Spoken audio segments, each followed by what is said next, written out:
¿Metanfetamina? ¿Eso qué es, como la cocaína, la marihuana? No, no, no, es una droga nueva. La colaboración. Henry, eso no es mucha plata. ¿Cuánto hay ahí? 120 millones de pesos y $100,000. ¿También hay dólares? Cuando quiera lo invito a un operativo de esos. Que le meta un poco de emoción a su vida, hermano. All right, I say rocket, rocket, go, go, go!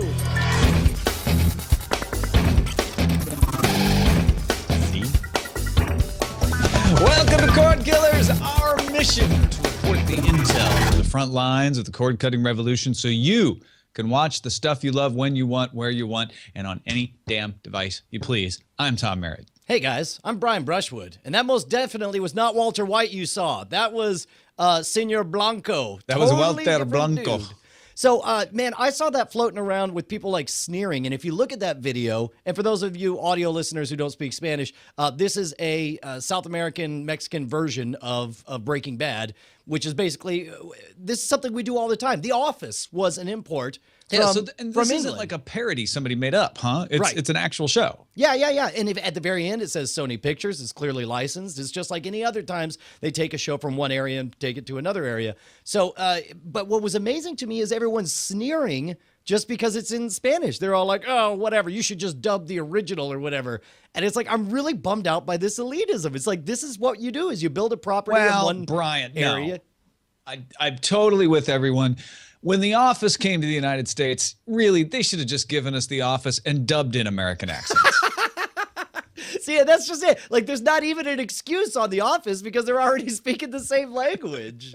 Yeah, I mean, first of all, anybody who's watched something dubbed, like because they wanted to actually see the picture, knows that it's so much better when it's actual actors. Now, granted, you're going to want to go and watch The Girl with the Dragon Tattoo, the actual Scandinavian version with the subtitles because you want to see it. Right. But then isn't it cool to also have the version that was shot locally? Now, I think what's more sneerful is when people in the United States say, oh, they ruined it by shooting it here. So maybe it's some kind of translation of that, like, oh, the U.S. versions are always worse than the originals, like some kind of snobbery like that. So this is the reverse. And, finally, we have the original. being extended somehow? I don't know. I don't know, but then it's like if I go too far down this politically correct rabbit hole, then all of a sudden I have to defend like the Turkish Spider-Man and those crazy Indian Actually, the Turkish knockoffs Star Trek. from- I will defend that to the end of days, my friend. All right, so should that be today's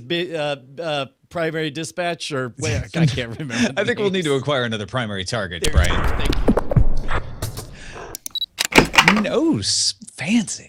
Yeah. Netflix says, look, folks, I know that net neutrality has been defeated in court as a principle, as a principle that the FCC can execute and enforce. But don't you worry. Reed Hastings is on the case. He has sent an email to his investors decrying. He's like, unfortunately, Verizon successfully challenged U.S. net neutrality rules. But he says, if anybody tries to mess with Netflix, they will start a war. Here's the quote. Were this draconian scenario to unfold with some ISP, we would vigorously protest and encourage our members to demand the open internet they are paying their ISPs to deliver. So this is one of those things where, of course, memory is a funny, mushy thing, and it's easy to want to take credit for stuff you didn't necessarily say. But I remember when net neutrality first hit the scene, and the big question is, like, is this such an issue that we need to involve the U.S. government? And the EFF went out of their way to say, like, look, we want all bits to be treated the same. We want cable companies to do all this.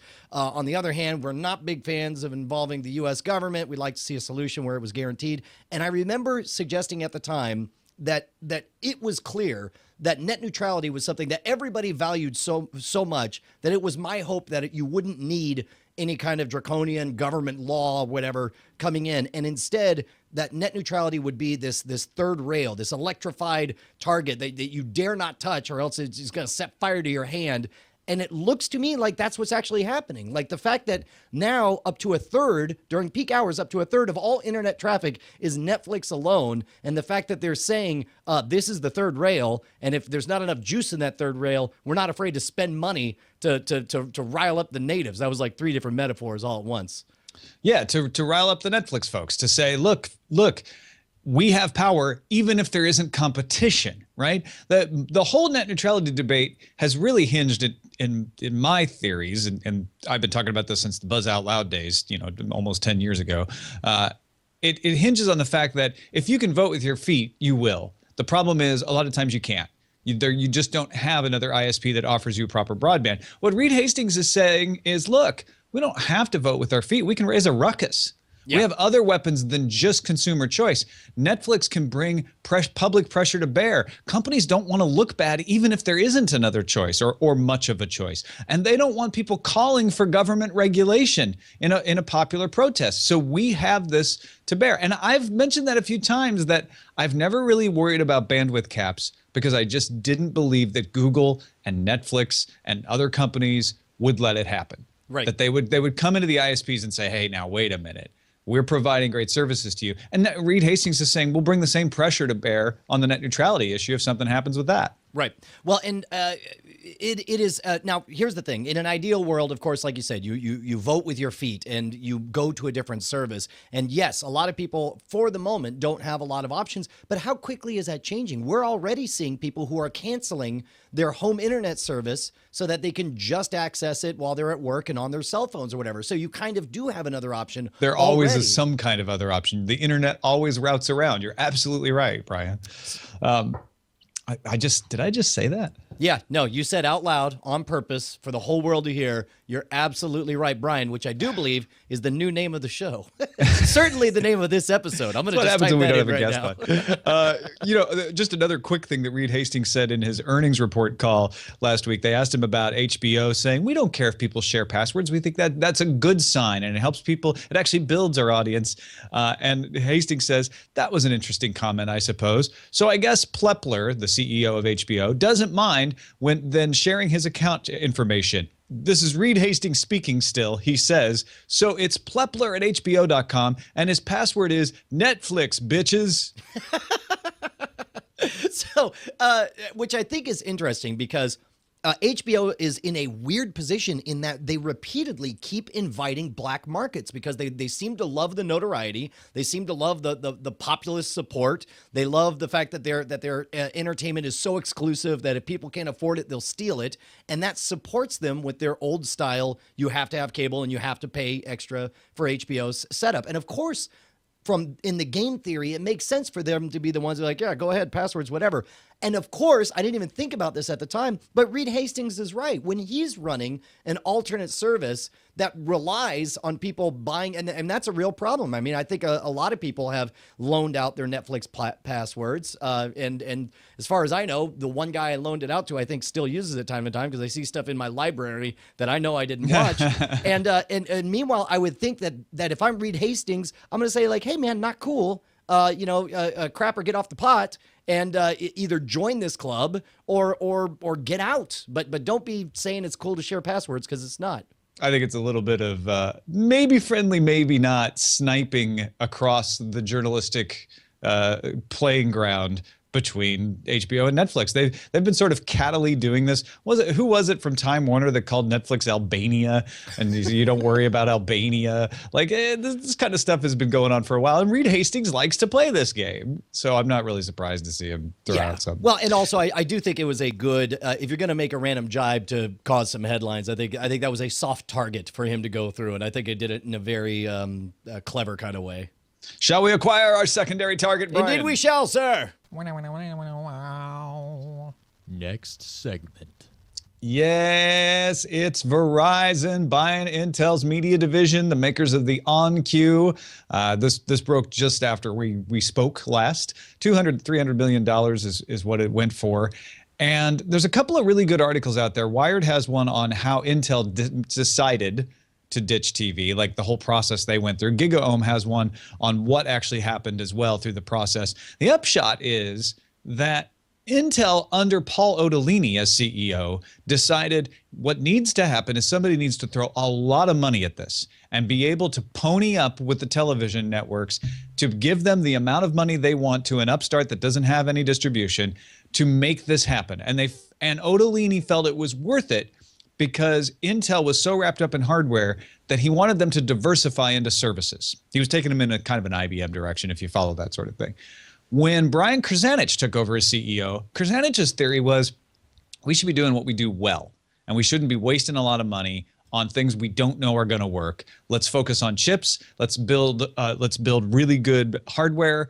And even though OnQ is hardware, it's too much money to throw at people to get it to work. Let's find somebody to buy it off of us because it is great work. And so it wasn't so much what we had suspected that they couldn't strike the deals, even though they hadn't struck any deals. It was more them saying, we just don't want to spend the money it will take to make these deals happen. So maybe now that Verizon has it, Brian, you will see them be able to get these deals going, and we'll actually see an over-the-top service from Verizon bundled in with their Fios package. At least that's what they say they want to do. Yeah, I was shocked at how far along it had actually come. Apparently, they had all the networks except for one holdout. They were about to lock everything in. They said they didn't have them signed, just so people know, Sure. but they were like, basically like, yeah, it's just a matter of numbers at this point, which is pretty close. Well, and the biggest number is what they plan to charge for it. And the biggest thing was Intel seemed to be okay with charging about the same as the cable networks do. So this would have been essentially a cable service, a cable-like service, except for you would have 3 days of past episodes of everything, a cloud DVR that if you missed it, you don't have to do any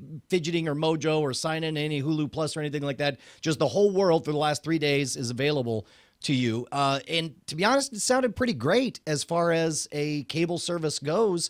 But at the end of it, the fact that it boiled down to a new leader came in with just a different vision of where stuff's headed, with the focus of silicon over over services. Intel's diversifying into a whole other industry. Yeah, robo boobs. Intel Inside. Intel. Syntel is their new side platform.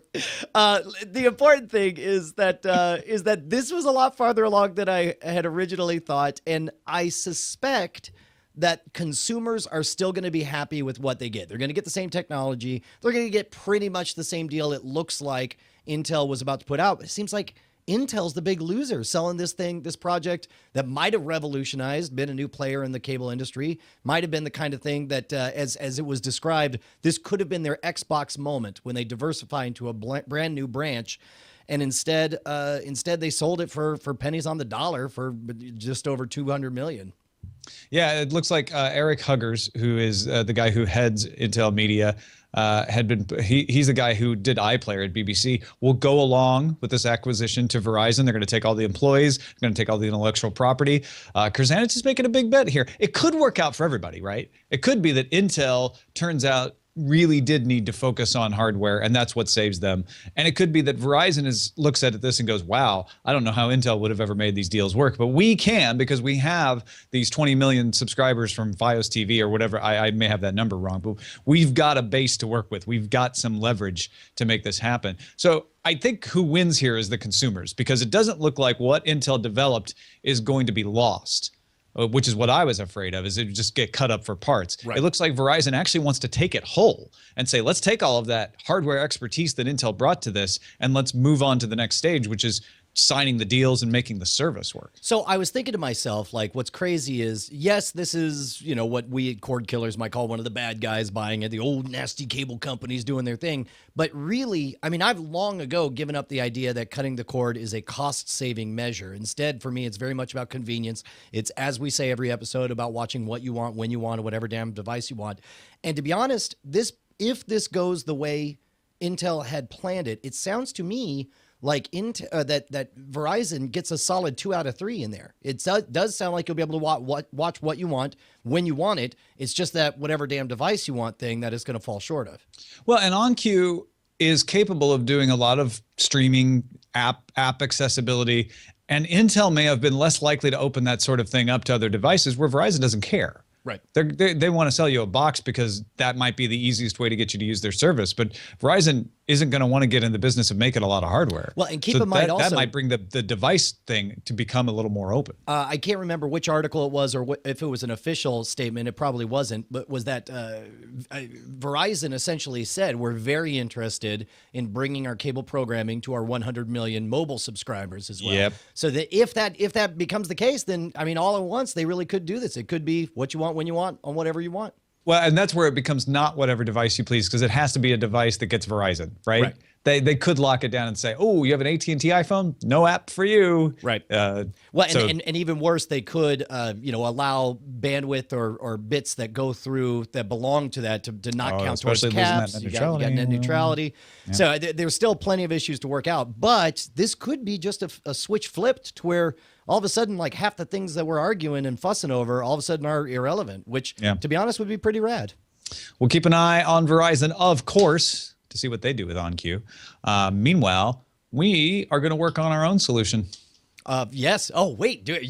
What if, you know what? We've had enough, Tom. I say you and I build a magic box ourselves with the Cordkillers logo smack down on the side of it, put it Brian, in living we could rooms. never do such a thing on our own. We know nothing about building systems. You're right. If we were going to create the ultimate media PC, something that people could use to access all of the content whenever they want from their living room, it seems like we would have to partner with one of the finest teams in computers out there.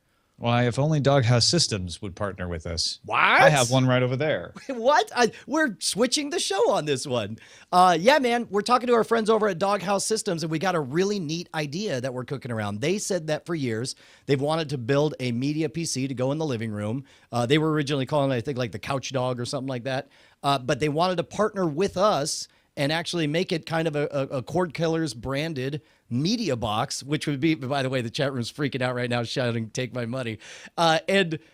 So we asked, like, well, do you want to build it in secret and then make it available? And they're like, no, we don't even know what we want in it. You guys are literally the experts on this, and your community are the people who want to buy it. So we want to start a dialogue over what would the perfect media PC buy or have built in. Would it come preloaded with XBMC or any number of other, what user interface would you want? Third-party peripheral for that kind of stuff. So we're going to start that discussion now. And we're going to start it at the Cordkillers Google Plus page, which if you just look up Cordkillers, you should be able to find us. We'll put it in the show notes. But we want to start this discussion with you guys, and then ultimately we can have like a Cordkillers branded media box, which I think would be really fun.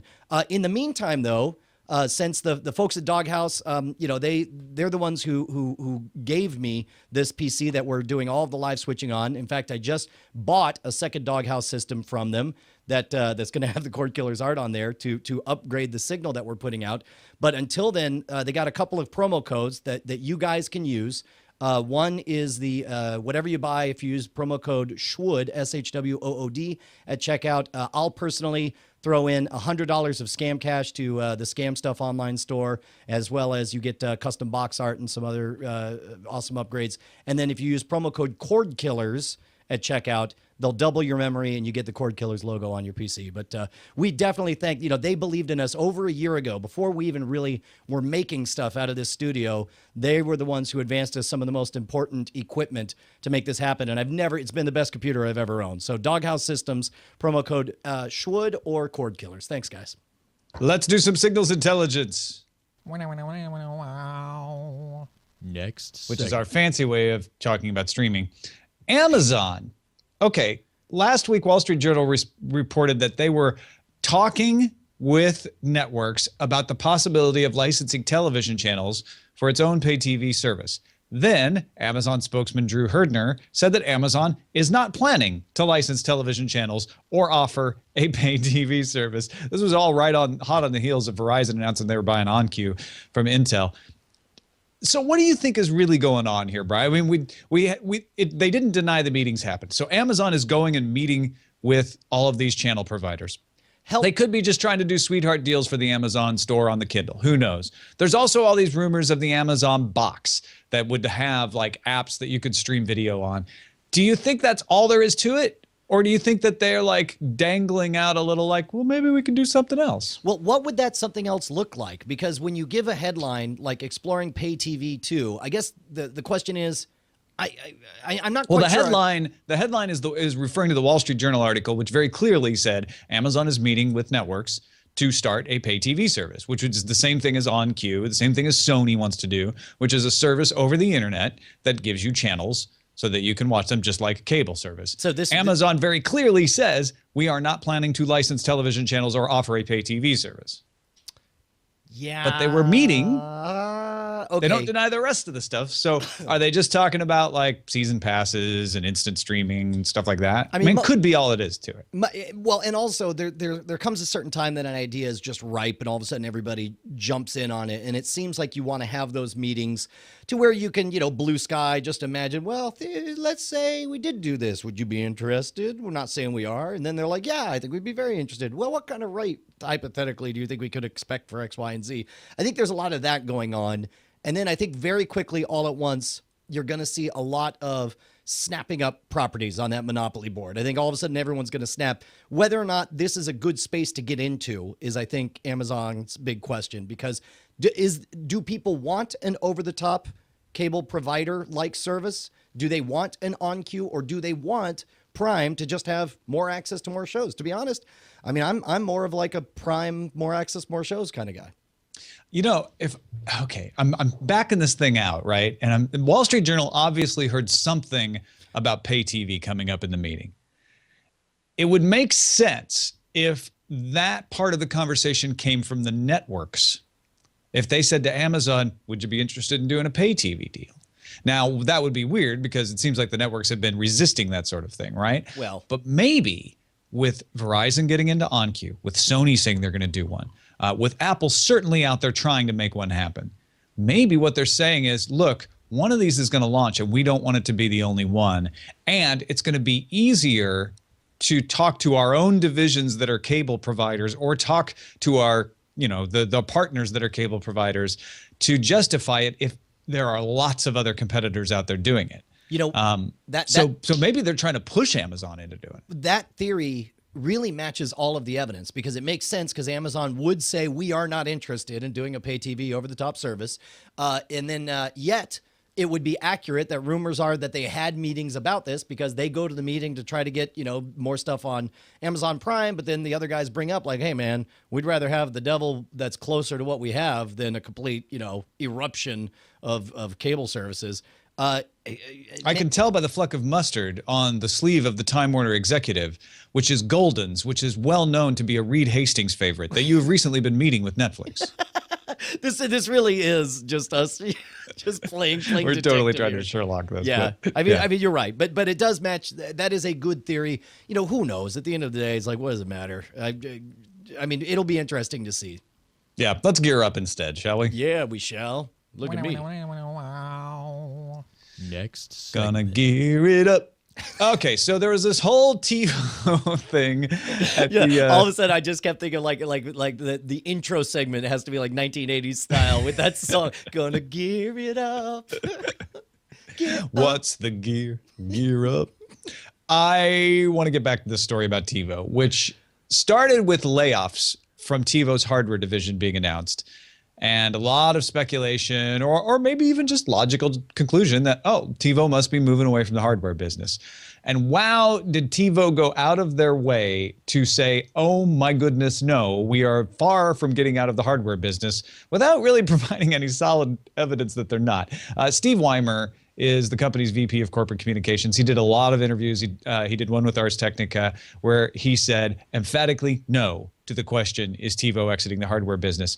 He did say there were some layoffs going on, but it had nothing to do with exiting the hardware business. He did say that TiVo is focusing on cloud services now, but that didn't mean they would stop making hardware, because you need hardware to access cloud services. And he did say, yeah, okay, we're doing a lot of original device manufacturing for cable partners, but that certainly doesn't rule out the fact that we're going to continue to make direct-to-consumer products as well. So, all the journalists are like, look, guys, at CES, all you wanted to talk about is your partnerships with cable companies.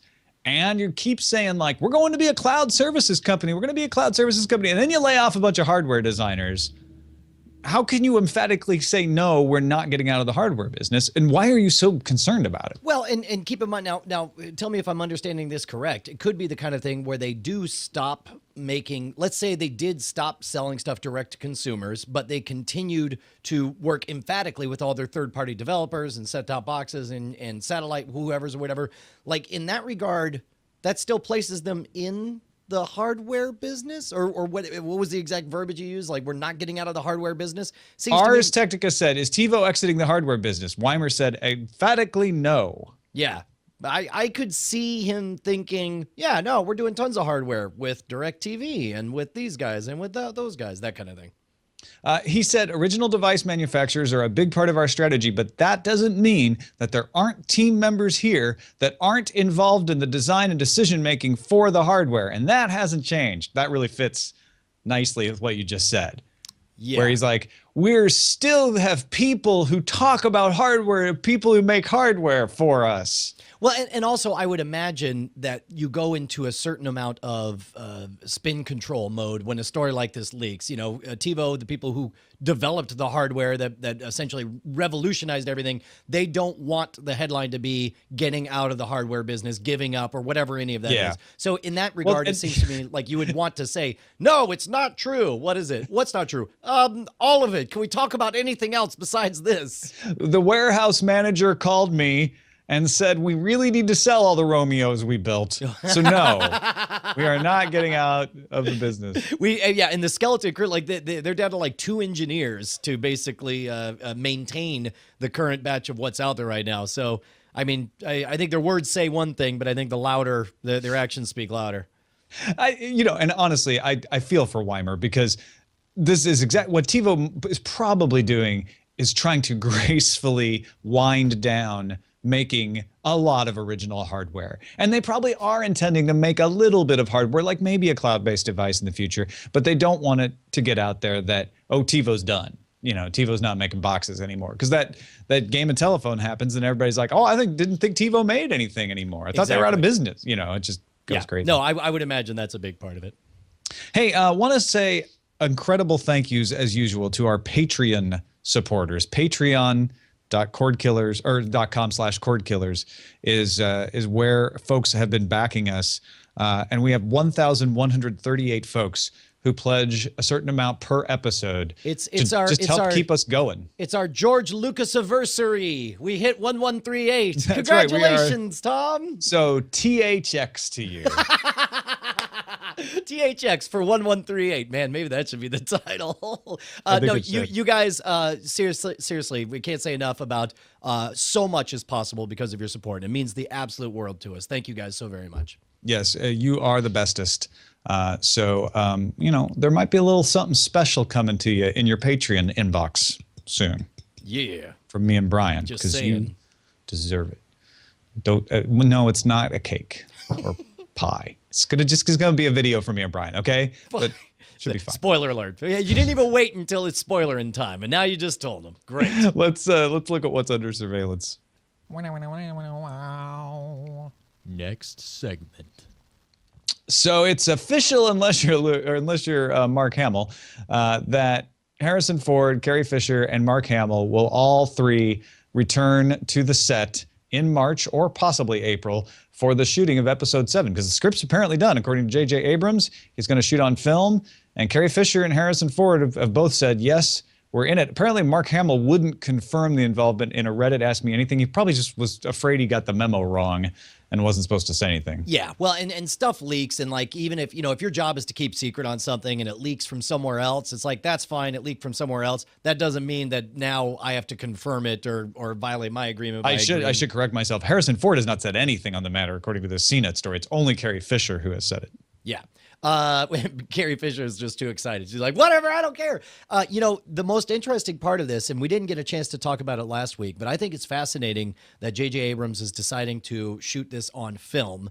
He says because, not IMAX because it's too loud. You have to ADR everything after the fact. It's a big pain in the butt to deal with.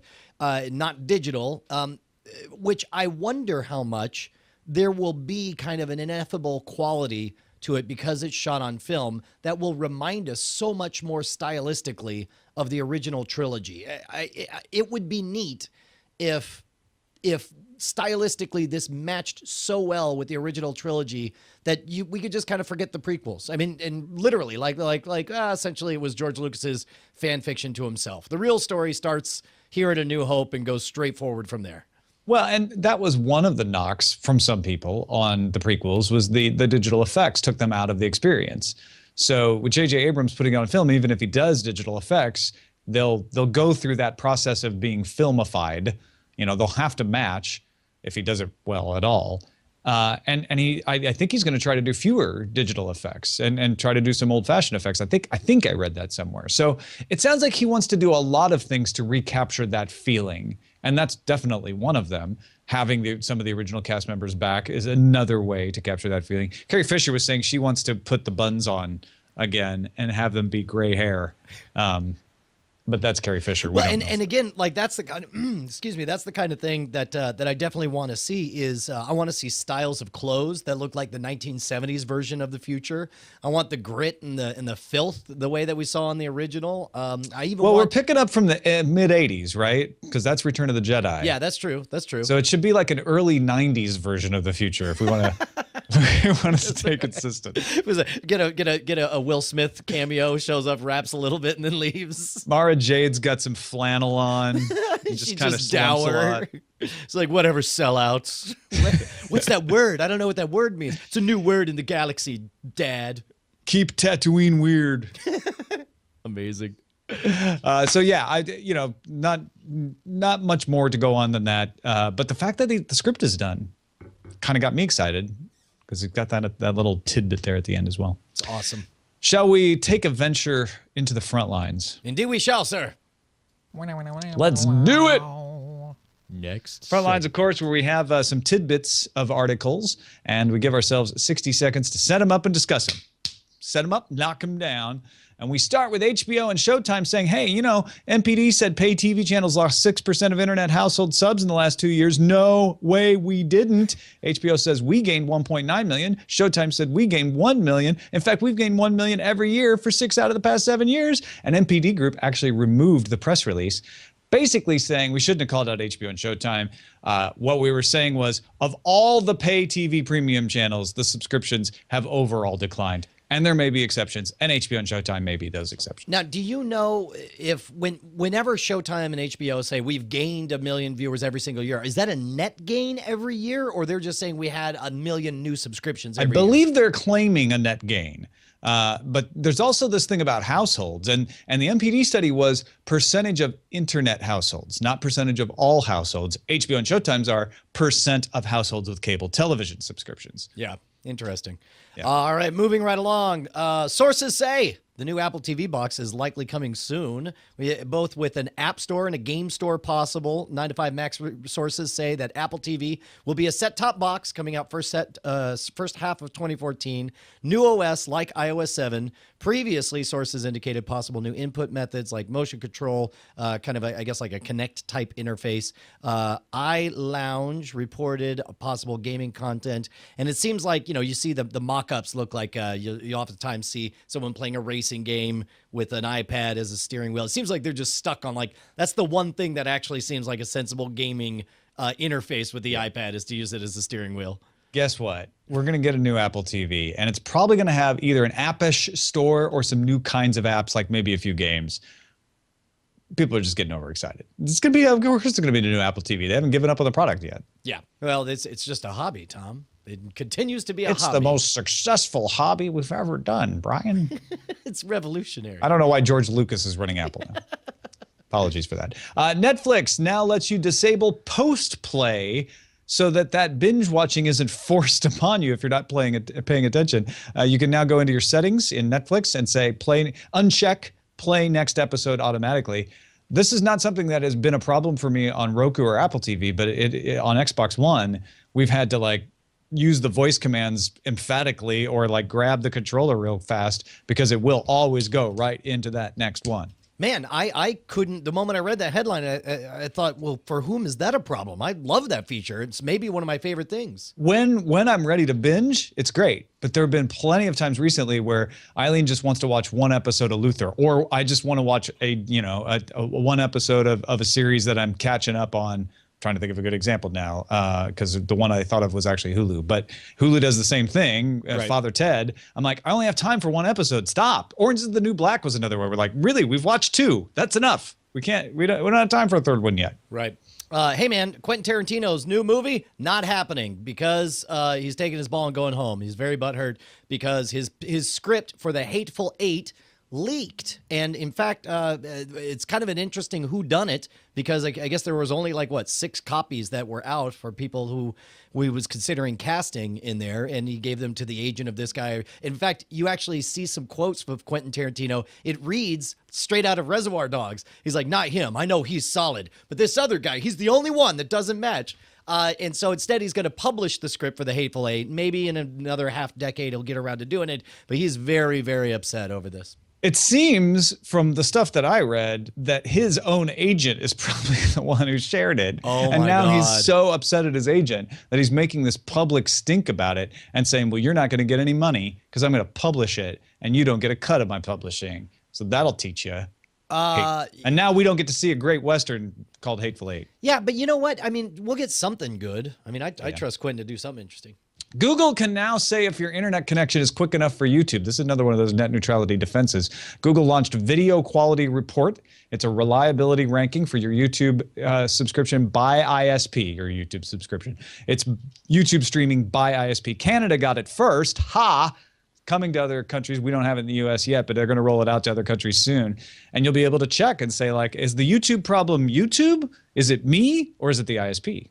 Well, and that's something that we've dealt with for a long time. There was a brief while when I was on Time Warner that I was having such difficulties with the way that it prioritized packets for the YouTube experience that I ended up having to use a VPN to get my traffic outside of the Time Warner ecosystem just so I could get to a server that would stream everything correctly. And it's good that YouTube is educating the masses on this and that they're it's another example of them saying we'll put the pressure on the ISPs. Even if you don't have much of a choice, you can at least complain. And if you do have a choice, go somewhere else. Yeah. Go to one of the reliable ones. Hey, Tom, ESPN, do you think that they're fans of the cord cutting revolution? No, I would think not. Now, do you suppose that that's because they get paid an estimated $5.50 from every single cable provider out there? $5.50 a subscriber, whether the subscriber gives a crap about sports or not. They don't want that money pile to go away. I don't blame them. Well, and what's funny is you would think that that is a space that is ripe for development, and we're already seeing it with Major League Baseball having their own app and National Football League and so on.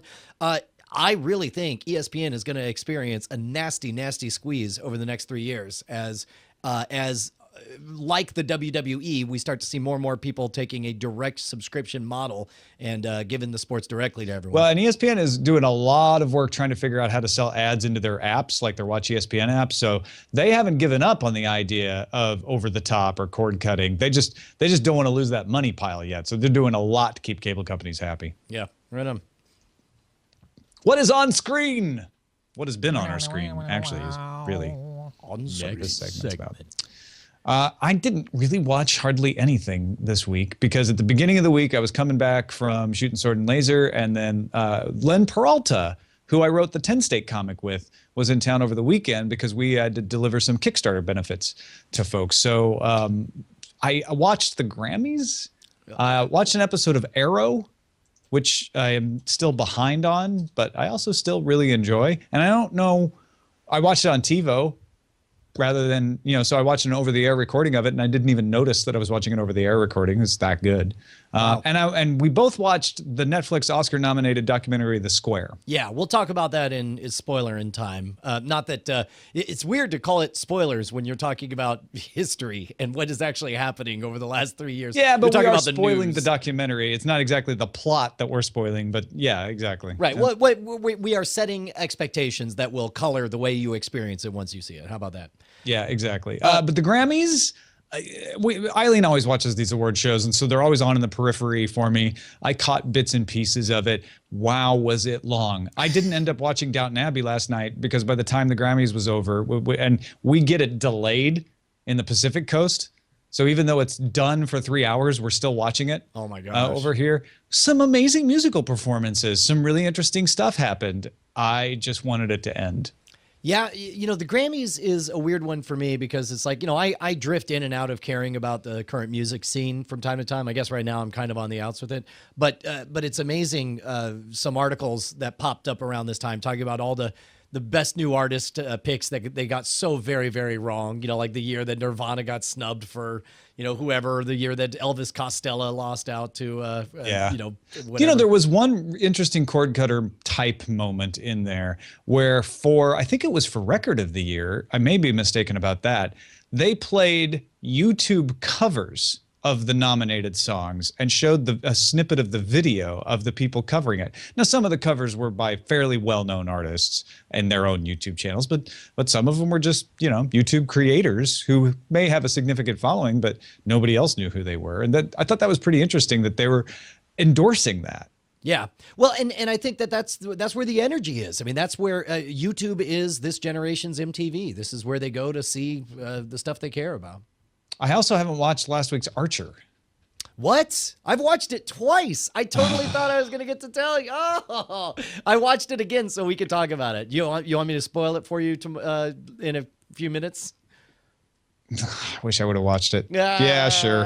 Okay, all right. We'll talk about that in the spoiler time as well. What is this Mitt? That's the documentary on Mitt Romney. That's a Netflix original. Okay. I believe it's a Netflix original on Netflix right now.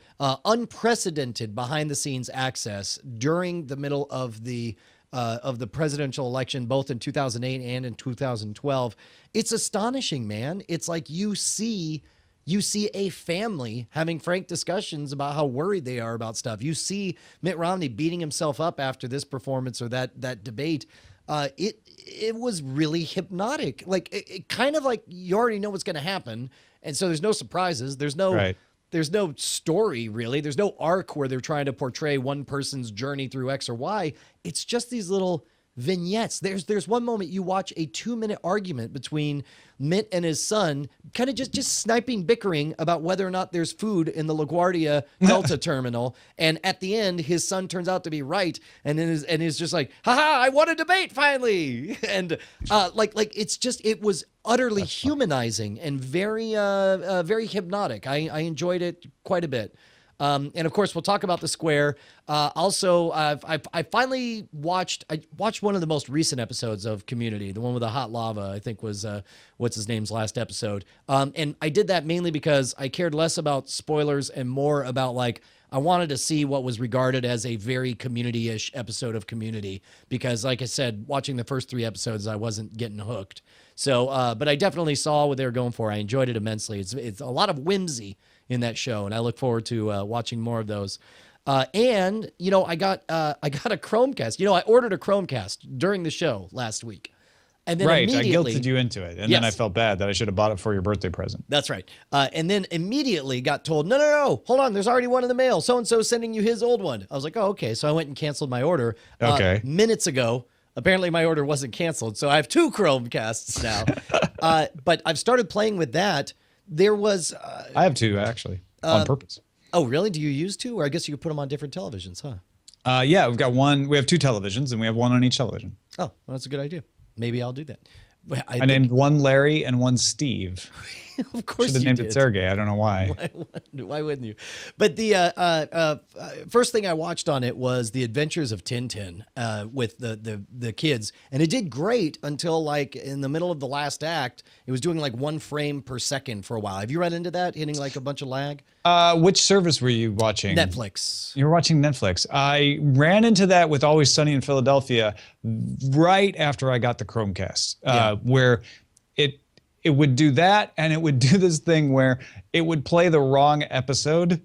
I would be pressing season 4, episode 6, and it would play season 4, episode 1. And then I would have to cut the connection, close the app, kill the process, restart the app to get it to actually recognize. In fact, one time that didn't even work, and I had to start Netflix from a different app on something else to get it to work. But yeah, it's still in beta, so there's still bugs. Yeah. And I guess, I didn't even think about the whole beta thing, but that was my only complaint. One thing I'm playing with now is there's an app I installed on the Chrome browser that allows you to take individual tabs, and stream them out to your Chromecast, or take your entire desktop and stream it over, which is going to solve a whole bunch of problems, which I'm very excited about. And also, I just want to say real quick on The Adventures of Tintin, I absolutely adored, and I guess people thought I was being sarcastic or joking or something when I tweeted out that I adored its unapologetic use of guns, booze, and murder in a children's show. Like it reminded me of watching Raiders of the Lost Ark as a kid, just unrepentant, just like, yeah, this guy's an alcoholic. He's always chasing down booze. This guy definitely got murdered, gunned down in the street. All these bad guys that are being tossed off the ship, yeah, they'll all drown. That's the movie you're watching. And I don't know. There's something very old school about it that I liked. It is European, so I don't know if that's the reason for that sensibility. That's cool. Let us take some dispatches from the front. Next Our first dispatch comes from Nathan. Thank you for reporting in, Nathan. He says, "Hey, Brian and Tom, I know the movie draft is over, but I noticed they re-released Gravity into theaters. As a result, Casey is now within 10 million of taking second place from Justin. So by the end of this weekend, it could be very close. I would say this is more evidence that the draft is fine staying the way it is, that there is no need to split up movies." Yeah. Now, of course, Justin Robert Young's assertion is that it's the special case for Star Wars thing. Like, oh yeah, but if Star Wars, you get whoever buys Star Wars is just going to automatically win, which I disagree with. And I think it's that the game actually caters to people falling into that trap of believing the one movie will crush everything around. People who bet that way, it rarely goes well for them in the game. So I don't know that we should change the rules of the game to accommodate what historically has been a bad bet in general. Richard Bixler writes us saying, purchasing streaming media isn't always the best decision, methinks. Let's say, for example, I want to watch the first season of Person of Interest. Let's use Amazon Prime as an example. I could buy the full season from Amazon Instant for $40, or I could buy the DVD set from Amazon for $19. Yeah, I have to wait 2 days to watch, but I save $21 and have hard copies with resale value. There's no value in an instant video purchase. I can understand $30 or $40 for a season currently in the process of airing, but for previous seasons, no way. If Netflix, Prime, and Hulu remain somewhat limited in the mainstream variety and instant video remains costly, I wonder, as cord cutting increases, will disc media sales also begin to increase? And I think these are all very good points. And on paper, yes, it definitely makes it. I have such a hatred for clutter and things in my life now, Tom, that it's like I will gladly pay the 100% tax in order to have my media managed by someone else so I don't have to deal with it. Richard, the reason you can pay $19 for that set is that no one else is buying it. If everyone starts to buy optical discs again, those prices will skyrocket. They know that the convenience of digital content is so appealing that they can get that money out of them. They also have spent a lot of money in creating this supply chain for discs. So it's in their interest to keep the discs selling for the time being until they're certain that they can get the most money and they have a maximized setup for digital as well. And that's coming with ultraviolet, but they don't feel comfortable with it. So of course it's going to be cheaper to get discs, and take advantage of that while you can. But I don't think it's going to end up becoming an increase in sales. You just made some movie industry executive's day by thinking that could be possible. He may be clinging to that hope. But all the conventional wisdom is that people like Brian are the norm, where they're like, why would I want to have it around when I can just watch it?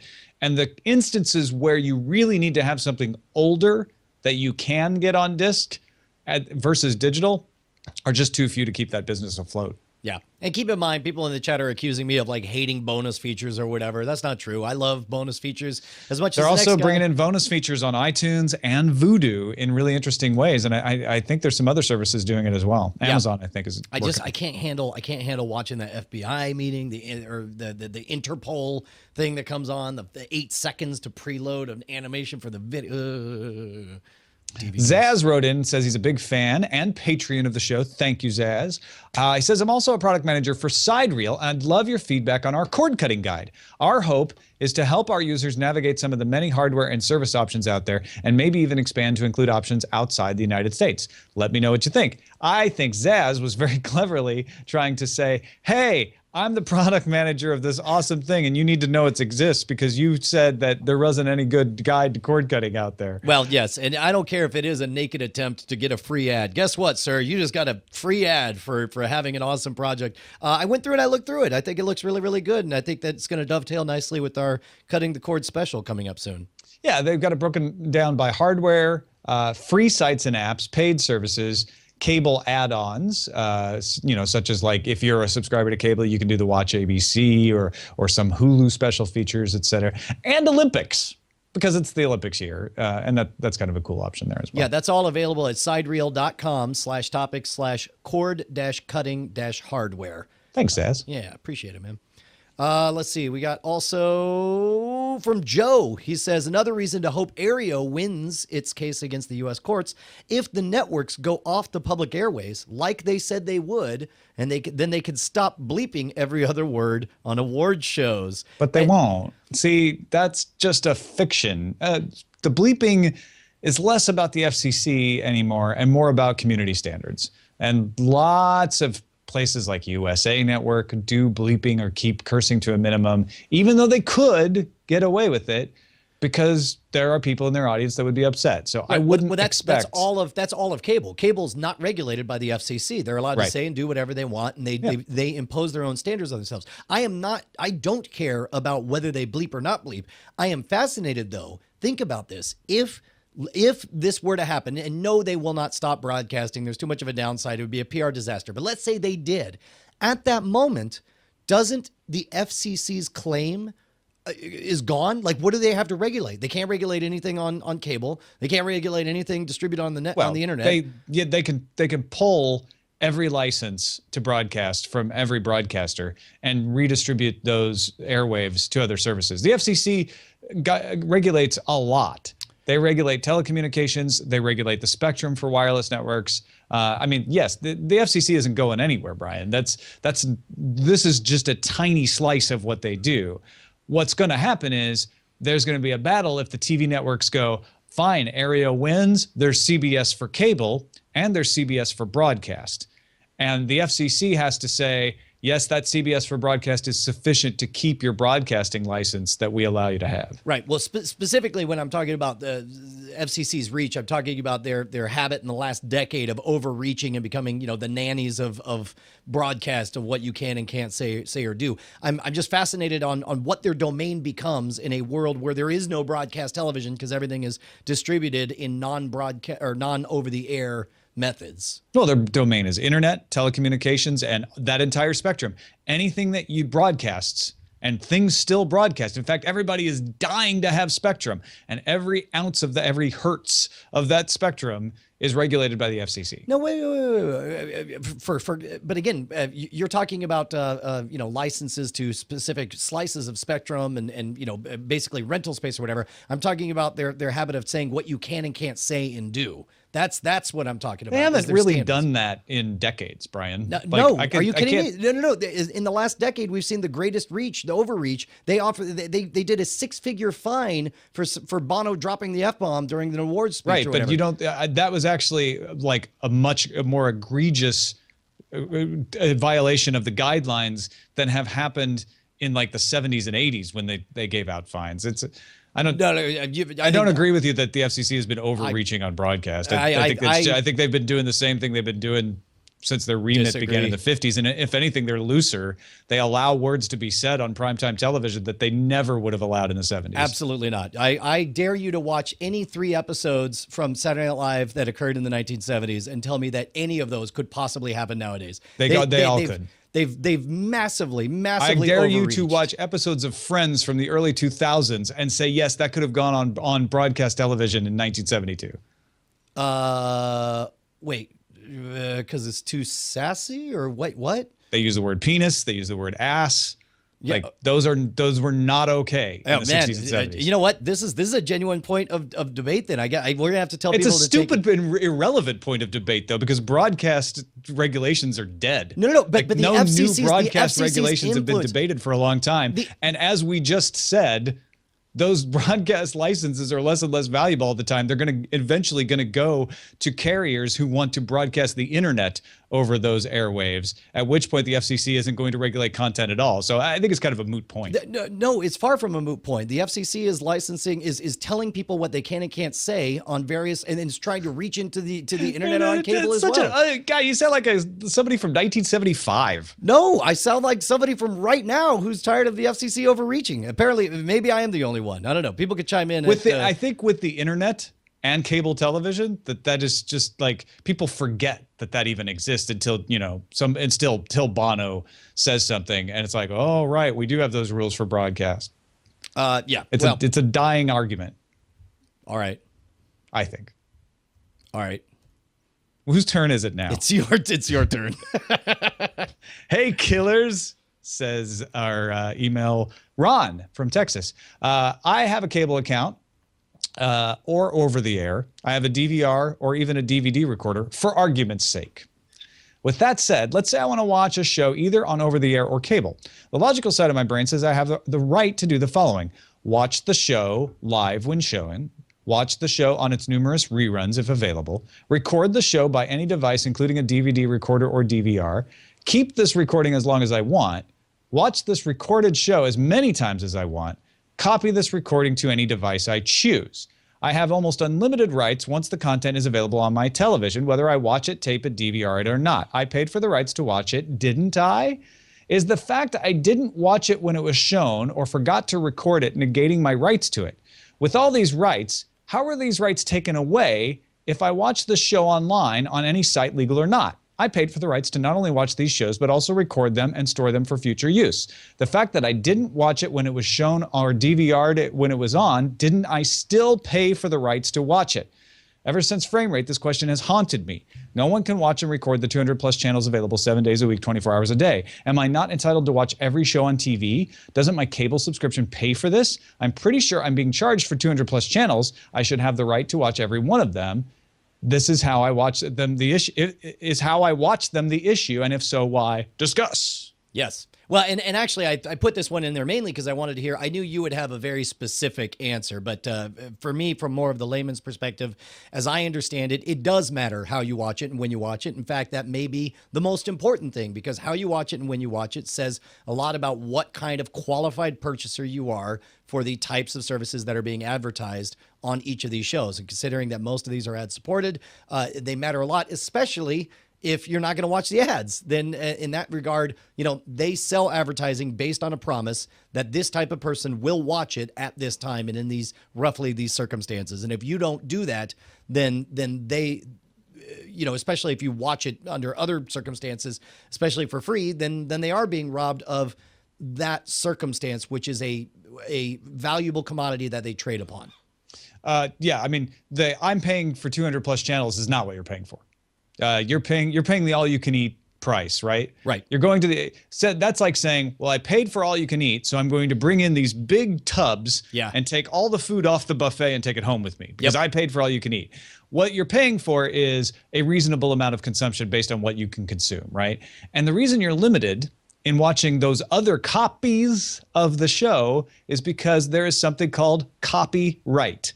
And you have a limited copyright granted to you. And in fact, it can be taken away. You say, I can record these and keep them and watch them as many times as I want. You can if they're not protected. You have a personal right to make a personal copy and make personal use of that. And you can't display it to other people. And the broadcaster can actually put restrictions on that. They can flag a broadcast. Now, technologically, it doesn't work, but they have the right to do it and say, you're only allowed to watch this once. Well, and specifically, I believe the Betamax decision allowed you to record television solely for the purpose of time shifting, which is to say, I'm not able to watch it now, I will watch it later, not for personal archiving or keeping your own personal library. In fact, I don't know if that's true or not. You may be right about that. But even if it weren't true, your personal use is what you have the right to. When you go out there and watch somebody else, now they're distributing it to you. And the distribution and the right to make copies is what's at issue here. It may not make any sense. You may say, but it's the same show. But it's not the same show, as Brian mentioned, in the same milieu, monetized in the same way, with the same commercials, et cetera, et cetera, et cetera. Yeah, correct. So there. We solved all the problems, Tom. I think we finally did. Thanks, everybody, for watching or listening. Thank you for being a patron if you are. If you aren't, we totally understand. Just tell as many people about the show, because there's probably some other people out there who might enjoy watching it who haven't got it. Cordkillers.com is the place to go to find out all the informations about the shows. And you can email us, cordkillers@gmail.com. Yeah. We'll see you next time.